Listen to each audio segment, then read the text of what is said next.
आज हम पढ़ेंगे क्रॉप डिस्ट्रीब्यूशन और प्रोडक्शन के एक बहुत महत्वपूर्ण भाग को, जिसे कहा जाता है इकोनॉमिक फैक्टर्स। सबसे पहले समझिए, इकोनॉमिक फैक्टर्स का मतलब है ऐसे आर्थिक तत्व जो पैसा, मार्केट और इंफ्रास्ट्रक्चर से जुड़े होते हैं। ये फैक्टर्स तय करते हैं कि कौन सी फसल उगाई जाएगी, उत्पादन का स्केल कितना होगा और खेती से प्रॉफिट कितना मिलेगा।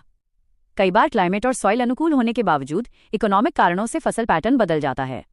अब हम मुख्य इकोनॉमिक फैक्टर्स को समझते हैं। सबसे पहला फैक्टर है कैपिटल की उपलब्धता। किसान को बीज, खाद, कीटनाशक, सिंचाई पंप, ट्रैक्टर और हार्वेस्टर जैसी चीजों के लिए पैसा चाहिए।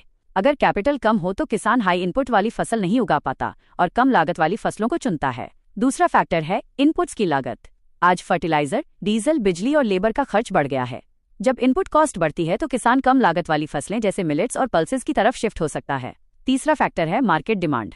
किसान वही फसल उगाता है जिसकी बाजार में डिमांड ज्यादा होती है, इसलिए सब्जियां, फल और डेयरी से जुड़े चारे वाली फसलें शहरों के आसपास तेजी से बढ़ती हैं।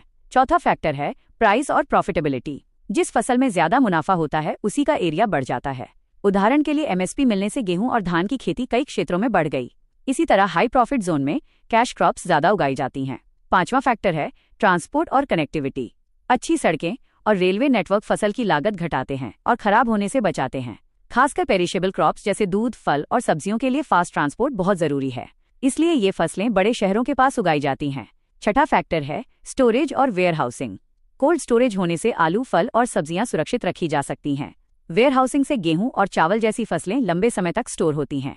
अगर स्टोरेज सुविधा नहीं हो तो किसान मजबूरी में कम दाम पर फसल बेच देता है। सातवां फैक्टर है प्रोसेसिंग इंडस्ट्रीज। कई बार एग्रो इंडस्ट्री ही फसल का लोकेशन तय कर देती है। जैसे जहां शुगर मिल्स होती हैं वहां शुगर केन बेल्ट बनता है, जहां कॉटन टेक्सटाइल होती है वहां कॉटन की खेती बढ़ती है।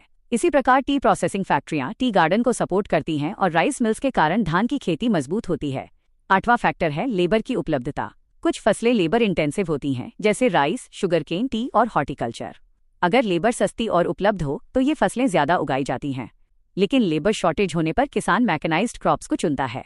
नौवां फैक्टर है गवर्नमेंट पॉलिसीज और support. MSP, subsidy, irrigation projects, crop insurance और एक्सपोर्ट इंपोर्ट पॉलिसी किसानों के निर्णय को डायरेक्टली प्रभावित करती हैं। 10वां फैक्टर है लैंड होल्डिंग साइज। छोटे किसान अक्सर सर्वाइवल के लिए फूड क्रॉप्स उगाते हैं, जबकि बड़े किसान कमर्शियल फार्मिंग और कैश क्रॉप्स की खेती कर सकते हैं। 11वां फैक्टर है टेक्नोलॉजी और मैकेनाइजेशन। आधुनिक मशीनें और टेक्नोलॉजी यील्ड बढ़ाती हैं। ग्रीन रेवोल्यूशन जोन में इसी कारण गेहूं और चावल की खेती तेजी से बढ़ी। प्रिसिजन फार्मिंग से हॉर्टिकल्चर को भी फायदा होता है। अंत में शहरीकरण और एक्सपोर्ट भी फसल पैटर्न बदलते हैं। शहरों के पास वेजिटेबल्स और डेयरी फोडर उगते हैं, जबकि एक्सपोर्ट डिमांड के कारण basmati rice, spices, T, coffee और कॉटन का क्षेत्र बढ़ता है। निष्कर्ष ये है कि मार्केट डिमांड, एमएसपी,